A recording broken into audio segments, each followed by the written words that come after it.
Hi, this is John with John Milliker Photography, and I wanted to do a quick unboxing video before I really got into using this product. This is something that we saw at Optic 2019. It's the B&H Photo and Video Conference that they hold in New York every June, and it's pretty interesting. Not only did we see one with about eight flashes on it, but we were able to go to the booth of the manufacturer and play with this as well. And it's called the Bolt VM-1000 TTL macro ring flash set.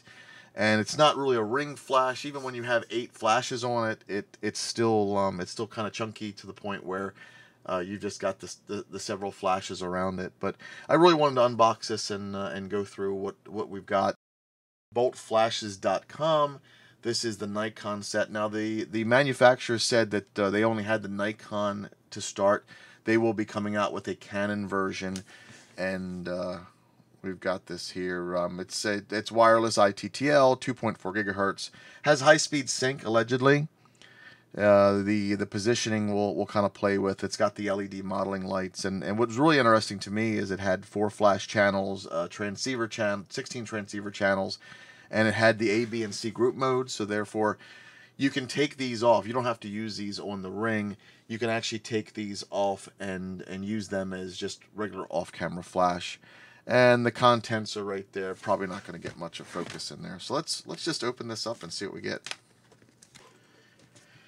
All right. You know, the carrying case doesn't feel too bad. It does feel... you know, I don't even want to say it feels really cheap, and I don't even want to say it feels like there's anything in there that is going to break down the road. The closed cell foam. Well, I don't think that's closed cell. That is that's actually pretty nice foam. We got a little bit of a problem here. That may have been me. And we've got all our pieces here. And let's just go by. We got a instruction manual. We'll throw that over here.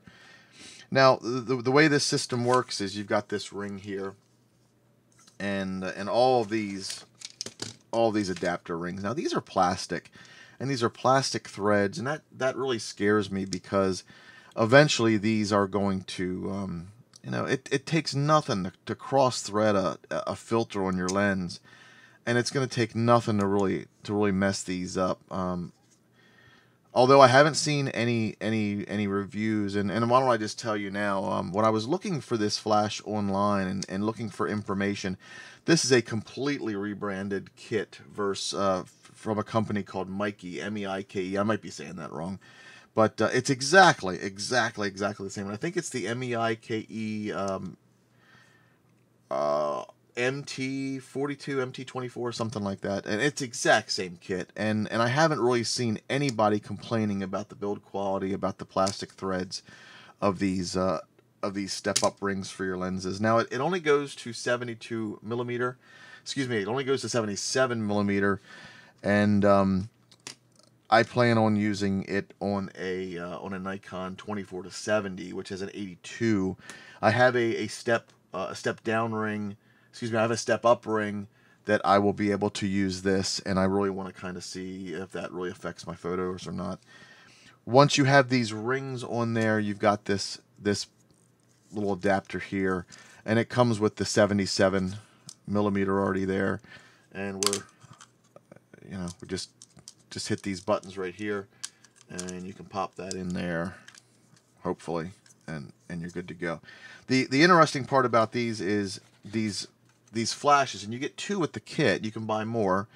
You've got these 2 buttons there, and then you can put these in there.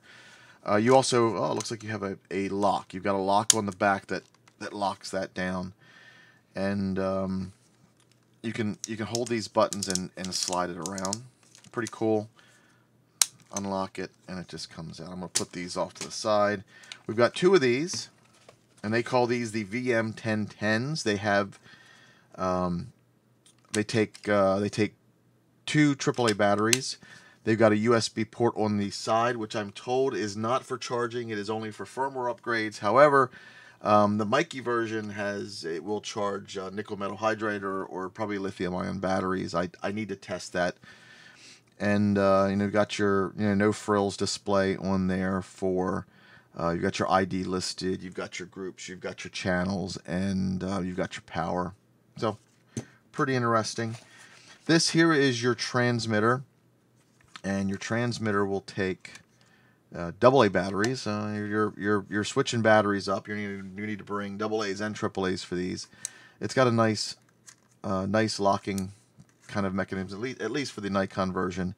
You've got your USB port here, which I may or may not be able to get to. We'll get to that a little bit later. You've got a 1/4-inch tripod mount here. I'm not really sure why you want to sit that on the side like that, but okay. And you've got a nice LCD display. You've got a pass-through hot shoe, which they say you can fire another flash off of this hot shoe, and my concern would be if I can be able to put a pocket wizard on there, and that would make me quite happy. All right, what else is in the box? We've got these. We've got it looks like some kind of Stoffen style cups on there. Pretty cool. We've got and it, that's when you look at these things and you see just kind of simple things that they've done to make it easier, like these little pull tabs for the batteries. When you have something that has the pull tab for the battery, and it makes it easy to pull battery out. When you're not, it just drives you crazy. We've got that. We've got 2 of these, and I'm going to go ahead and put this bag off to the side, and we'll talk about what we've got here. These here, oh, interesting. You can put your flash in there, maybe. Put your flash in there, lock it, and you've got a not only a hot shoe, but you also have a 1/4-inch 20 to just put that on a cheap light stand. That's pretty cool. You've got 2 of those, one for each flash unit. You've got this guy here, which I'm guessing is for your transmitter. Nice stand for on the table, or you've got a proper 1/4-inch number 20 to put that somewhere. And it looks like the same thing again for, I'm not sure why they're doubling up on these, but I'm not going to complain. Can we put this in here? I don't think so. I'm not entirely sure what that's for, but it looks like the same thing. It looks like we can put this in here, and I'm gonna have to get back to that because I really have no idea what these are for. In fact, let's look in the manual and see if anything says what they are. Talks about firmware upgrades. Now, I did go on the firmware. I did go on their website and try to find the firmware upgrade, and I didn't see anything. Maybe it's a different website. Kind of interesting. That's page 7. So as we go through, we're going to figure that out. Page 7, firmware upgrade, boltflashes.com. I didn't see anything, and I thought that was kind of odd. I'm going to fire off an email to them and see and see what we can do. And I do apologize. This is completely blown out. There we go. We might be able to get it. But it's a nice little book. You can go online and you can get the PDF manual as well. And 14, we don't need that.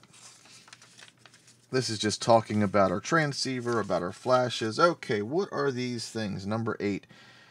These are, it just says flash stand, foot mount. So it's saying that we can put a flash in here. Let me see if I can. Am I not doing it right or what? Oh, I had it locked. There we go. I didn't unlock it the last time, and there's your flash stand right there. It's got a pretty interesting little range there. Okay, now we know what those are. No big deal. Unlock it. That's going to be a little odd to get used to, but that's fine. Now I will say that these are plastic, and I don't want to say they feel cheap. They feel like cheap plastic, but they don't feel like really sturdy plastic as well. And I don't feel like they're going to break right away, but I can see that maybe they might have problems in the future. But hey, I haven't seen anybody else complaining about build quality. I have seen people complain about the electronics, being able to sync everything up, and even though they are pretty much the exact same thing from the MEIKE, the Mikey brand, maybe they're handling their own firmware. I really don't know. I'm going to put this manual away. We didn't talk about these Stofan cups. Stofan cups are pretty cool. And what are we going to do?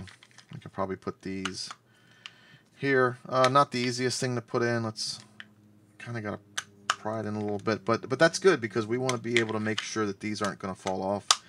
And these are tiny flashes. They're very tiny points of light. And they probably won't diffuse very well.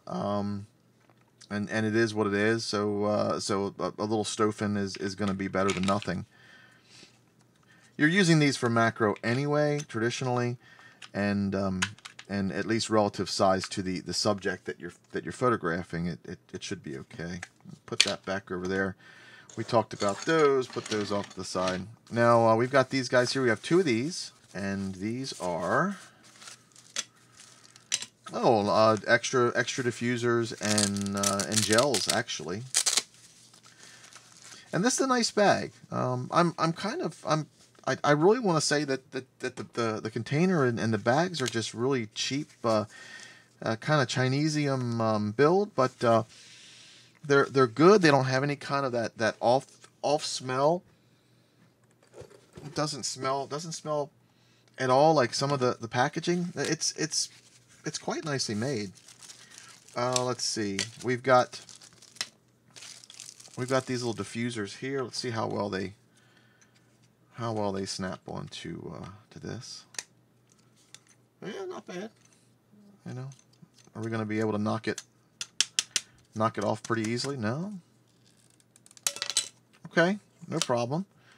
That's quite nicely made. I don't feel like again that feels this feels a little plasticky, a little flimsy, and I can sense that if you of course if you step on it or you force it a little too hard, I think you're gonna have problems. You have a bad day.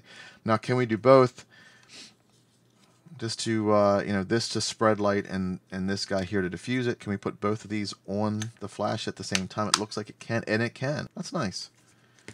We've got two of those, of course, two flashes, two of those. Let's see what we got here. We've got gels. How many gels do we have? All right, we got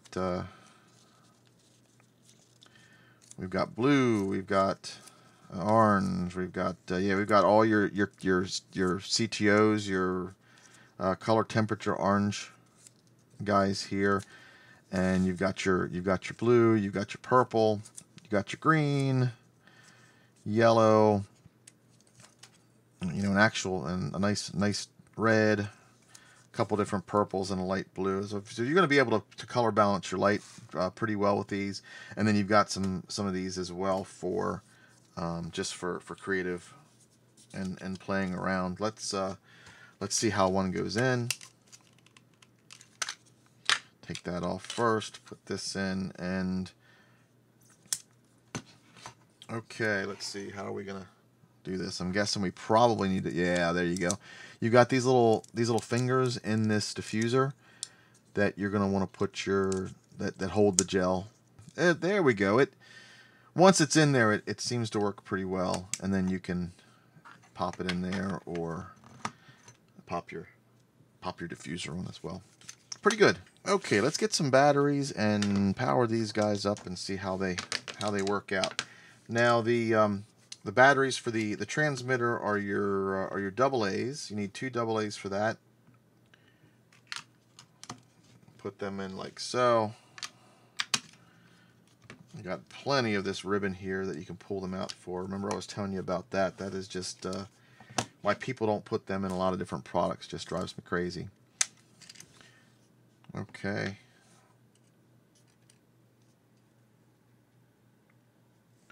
Positive, negative. Pop that on. Positive, negative. Okay, let's turn these on. Probably you need to turn one on at a time. I guess you don't need to. We're going to turn that on, and we may or may not be able to really see that. We'll turn. It's probably not going to work, is it?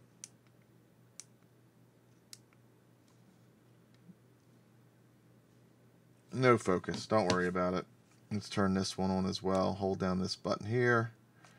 Hey, not bad. And we'll turn this one on here. and not bad. Now just looking at these images, we've got group, a button for group, we've got a button for channel, we've got our power button here, set button that we can work with. Now, just looking at the manual, you've got a macro icon, and that's going to be just standard. You also have an S1 and S2, and what that works out as, that is your slave. It will fire when it sees another flash, and if you use a pre-flash, if you go to S2, it will fire on the second flash. You can do groupings, you can do channels. Apparently it has 16 channels, and we can change power. Now we can test flash just like that, or if we hold this button down, we actually have a kind of like a modeling light almost. And that can really help you out if you're doing a little bit of macro photography. Put these off to the side. This also has one, and not only do you light up your back display when you hit this this button right here, but you can then adjust that on this. You can't adjust the power of the LED on the other one, unfortunately. So I'm going to turn that off. And just looking at the back, I can change a lot of things around. I can actually change for TTL. I can change my groups. I can have several of these running at different powers. Let's see. I can shoot manual mode. I can do a lot of different things with here. I can, and of course, shooting TTL, I can exposure compensate up or down, and that's pretty interesting. And I've got a flash button here that I'm going to test. Make sure they both flash. They do. It's actually pretty slick. This one here feels, especially with the batteries in, it feels quite good in your hand. This one, you know, a little on the light side, but that's no big deal. And I think that's good. I did mention that that at least the Bolt brand, and I did a little bit of research. Bolt is a brand that just B&H carries. And I believe it's an exclusive brand for B&H, and that kind of explains why B&H was kind of pushing it. But as I said, if you do a search for this versus the MEIKE brand, right now the full flash set, which is the transceiver and 2 flashes, is $299 on the B&H website. The MEIKE brand is the exact same. The only difference I see so far are the extra flash units, and these were, I believe, $125 at B&H for the Bolt brand, and the MEIKE brand, when you go online, they're $99. Now, we're going to buy one and just see if if they're compatible. They should be. Like I said, the only difference of these is just the silk screening of the brand name, it seems, and the packaging. You know, all the way down to the blue trimmed bags for your diffusers and your gels. Everything looks the same, so therefore the MEIKE brand should be compatible with this, and vice versa. But I'm going to go out and do a couple photos tomorrow, and I'll report back on exactly what we think of this. Okay, and we're back. I had a day to shoot these a little bit, and I found that everything worked pretty well. The filter ring that goes on my lens, it didn't seem like it wanted to bind, didn't want to cross thread, any problems like that. I was happy for that. The ring goes on pretty easily, pretty quickly. That's great. And I noticed that even though you've got these points right here that grab onto the ring, it's really easy for this to swivel right and left. And make sure if you're kind of using that to reposition the flash up and down instead of right and left, make sure you're turning it so that it tightens the filter ring instead of loosens the filter ring. I did have a problem with that in the end, and I'll talk about that when we're done. Once I had that on my lens, I was able to put the little Stoffen cups on there, and immediately one popped off.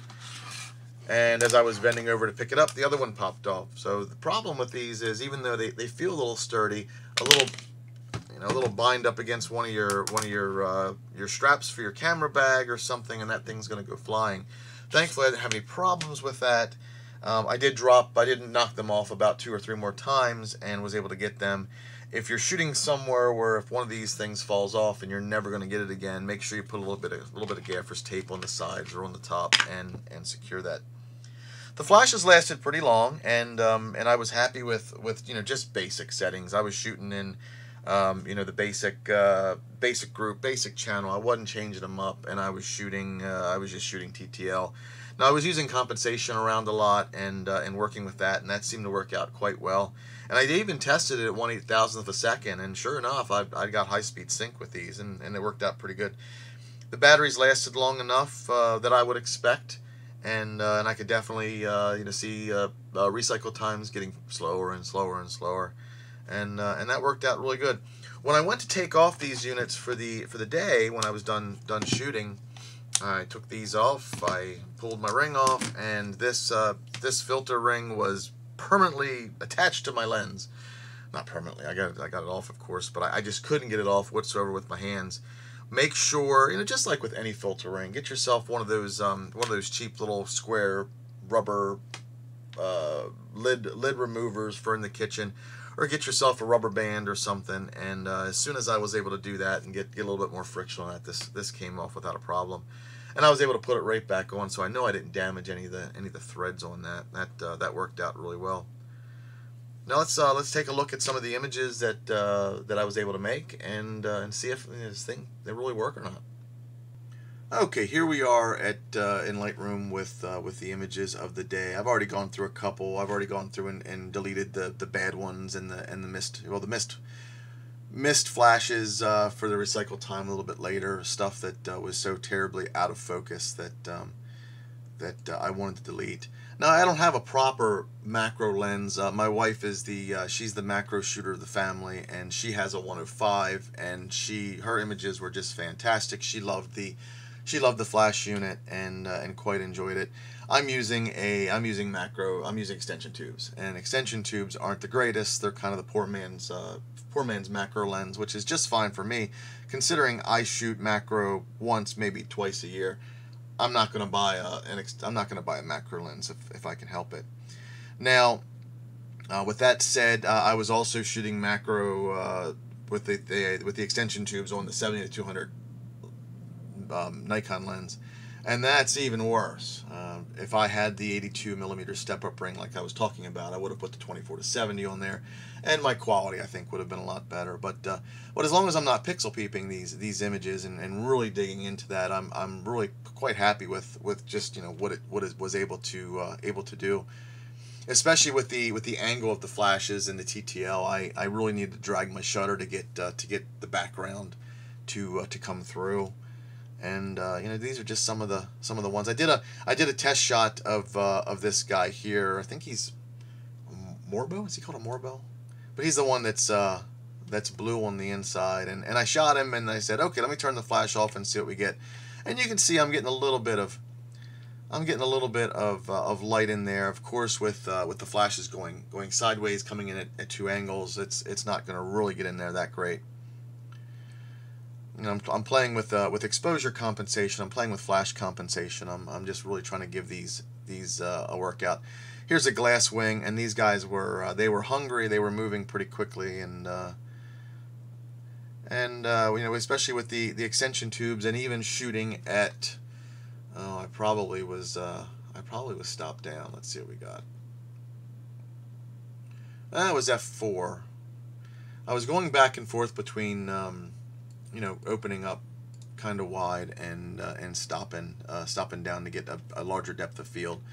And yeah, they're okay. Butterflies are not really my thing, but hey, for a test, these weren't too bad.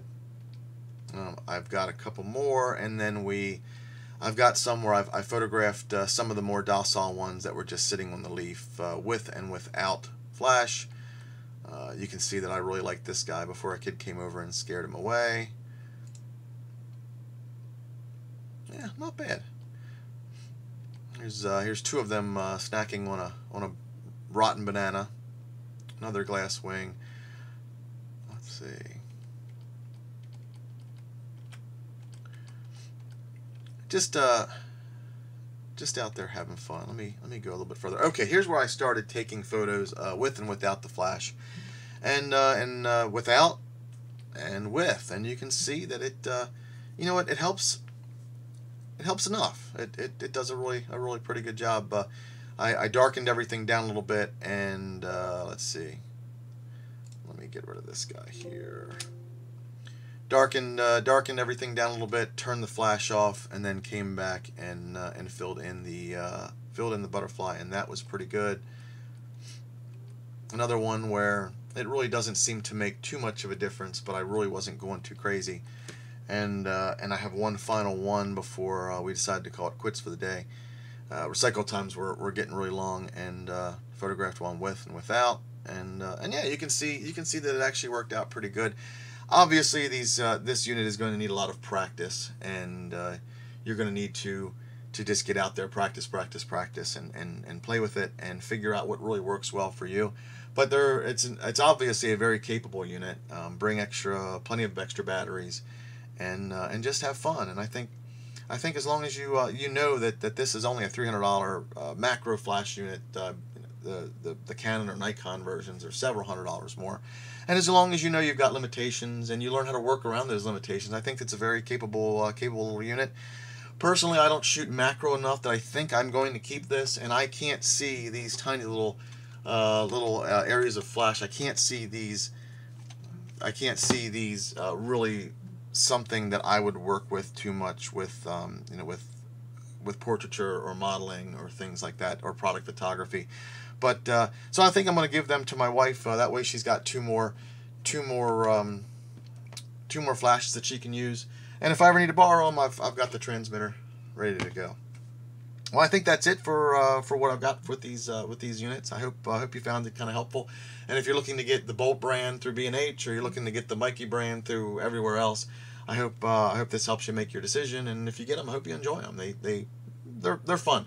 They're fun, but macro for me is more of a toy, is more of a kind of a fun now and then kind of thing. And I just can't see myself using these a lot. But I'm glad we have at least 2 units in the family that we can play with whenever we need to.